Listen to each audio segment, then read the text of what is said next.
امریکنوں کو کہتا ہے کہ مجھے بچا لو، میں آپ کی طرح لبرل اور ماڈریٹ ہوں، باقی یہ سارے یہ ملک میں انتہا پسند ہیں، اگر مجھے نہ بچائے انتہا پسند پاکستان کو ٹیک اوور کر لیں گے. یہ کانسٹنٹلی آپ کوئی اسٹیٹمنٹ ان کو اٹھا کے دیکھیں، یہ سارے وہاں جا کے لبرل بن جاتے ہیں، ماڈریٹ بن جاتے ہیں، کیونکہ ان کا ایمان نہیں ہے. میں جتنی آپ ایک ایک میری اسٹیٹمنٹ اٹھا کے دیکھ لیں، واشنگٹن میں، میں، نیو یارک میں، یونائٹڈ نیشنز جنرل اسمبلی میں نے ہر جگہ کہا کہ میری ویژن ہے پاکستان کو ایک مدینہ کی ریاست کے اصولوں پہ کھڑا کرنا.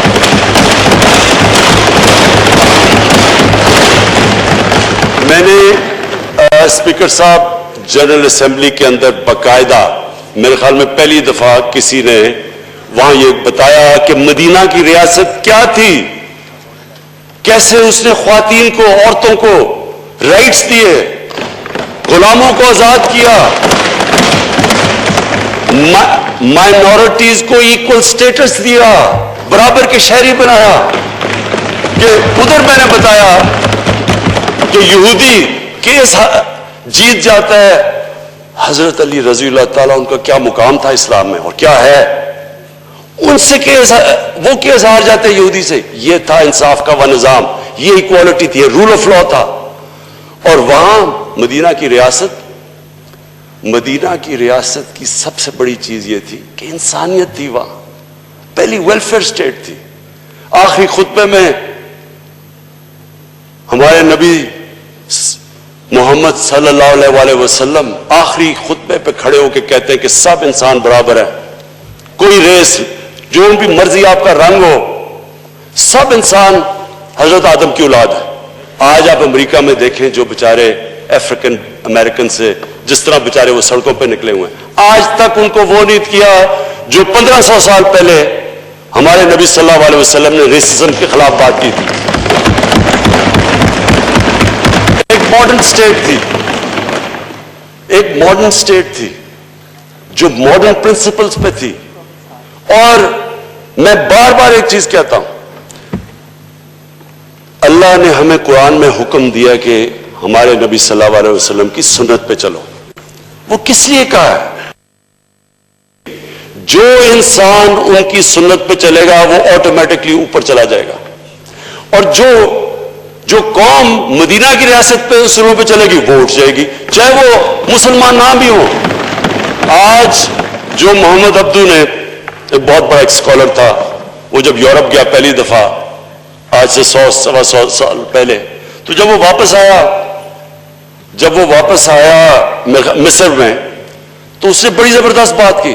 اس نے کہا میں یورپ گیا، وہاں مسلمان نہیں نظر آئے لیکن بڑا اسلام نظر آیا. اور واپس آ کے کہتا مصر میں کہ یہاں مسلمان تو بہت ہے، مجھے بڑا کم اسلام نظر آ رہا ہے.